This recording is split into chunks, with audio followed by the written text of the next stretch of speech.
இல்லையே அப்படியே கொஞ்சம் பின்னாடி திரும்பி பாருங்களா.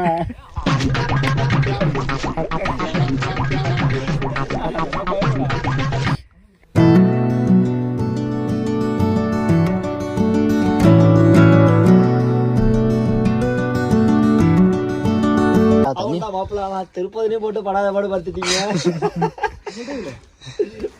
அப்படியே பச்சை பந்தல் போட்டு சாமி கும்பிட்டுருக்காங்க. அப்படியே நாலு படம் கோயில் கட்டிட்டாங்க. சரி ஓகே. இல்ல தண்ணியை ஓட்டி குடிச்சாச்சு.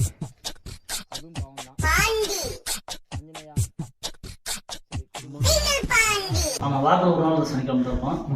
புரட்டாசியில் வந்து வெள்ளி சனி ஞாயிறு 3 நாள் தருவோம். நீங்களும் அப்படியே அந்த இடத்த மட்டும் அப்படியே பாருங்க.